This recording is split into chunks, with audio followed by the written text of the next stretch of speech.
Have you ever had someone call you to tell you that your dock is floating in the middle of a cove along with your boat while you're 800 miles away?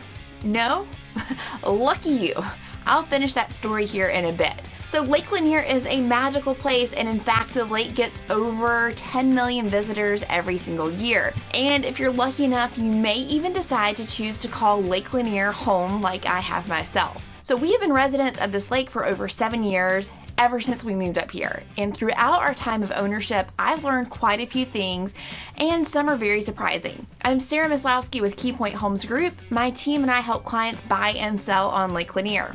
So in this video, I'm going to tell you things that I wish I would have known and wish someone would have told me prior to us buying our house. So let's talk about your dock.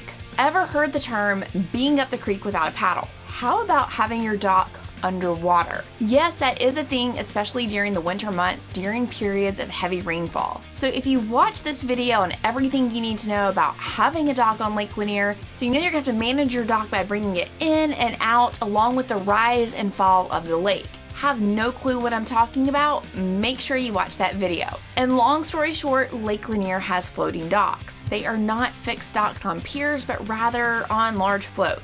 This is because Lake Lanier is part of the Beaufort Dam, and water is released from the lake regularly into the Chattahoochee River. So in the summer, during periods of little rain and high heat, your dock will need to be let out as the water falls and it's not replenished. Now, for sure, you're going to have to do this whenever you live in a cove in some degree on open water. But the real headache is during the winter, during periods of heavy rain. If you don't periodically check on your dock to make those small adjustments as needed, like bringing it in, you're gonna find yourself with a dock underwater. That's the lesson my husband and I learned shortly after we bought our house. Thankfully, we had super kind neighbors who must have had a good chuckle as they saw my husband and I scratching our heads trying to figure out just how in the heck we were going to rescue our dock that was underwater. So rather the gangway that you walk out onto the dock, that was underwater. And mind you, this was February and it was 40 degrees out. So we learned that the answer involved me in a canoe going out to the dock. Meanwhile, we learned that we needed to invest in a pair of chest waders and a dolly. Who knew? See, some docks have wheels on the end of them, on the end of the gangway. That's a great thing to have. Ours, however, did not, which is where the dolly comes in. So you wedge that dolly up underneath the edge of the gangway and it creates makeshift wheels. Okay, so picture my husband is in waders and he's got that dolly wedged up under the gangway and I'm out actually on the dock. Remember, I used the canoe to get out there. And so I'm out there cranking the hand cranks that are at the edges of the dock to create the tension on the steel cable ropes that are attached to the land.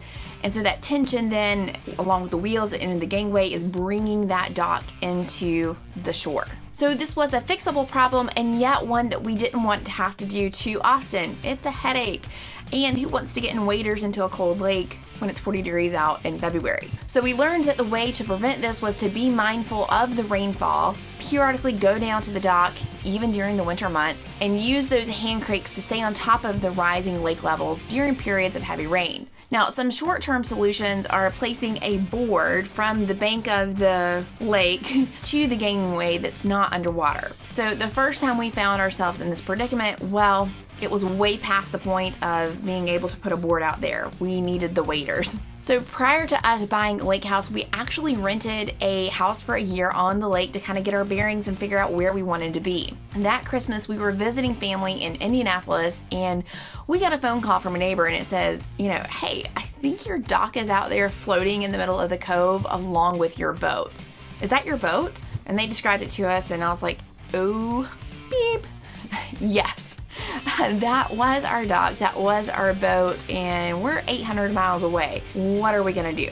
So I frantically tried to call our owner of the house to try to get a hold of him. He was still local and tried to figure out how he could help. Could not get in touch with him. So then I frantically called Duct Management companies that could go out and maybe help figure out how to rescue this. Thankfully, the owner of the home called shortly and he was able to go and rescue that dock and push it back to shore. So thankfully, crisis averted, and yet a huge lesson for any lake owner.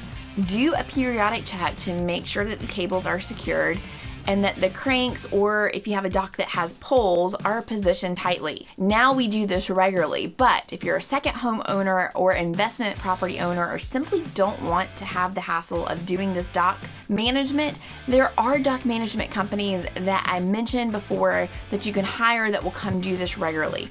You pay them once a month or once a quarter, and they put you on a regular schedule, and they will go out to your dock, especially after periods of heavy rain. Now, the next thing that we learned, this is a good one. If a tree falls on Army Corp property and you hear it and it blocks your path to the dock, who pays to have it removed? Well, I'm sad to say that answer is you.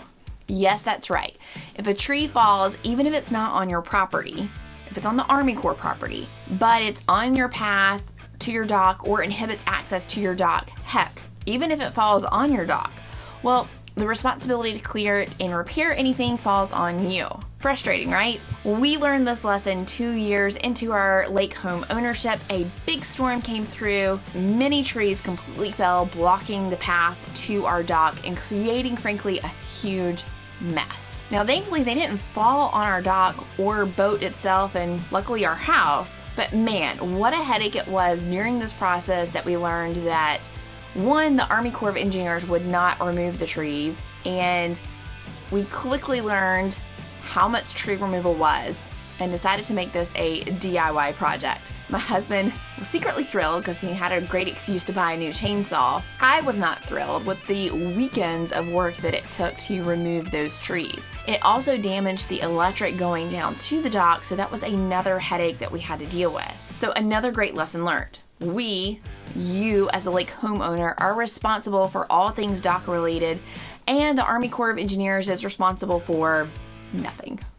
Speaking of the Army Corps of Engineers, no one told us how slow they move. We've all heard that the wheels of government move slowly, but man, we were not prepared.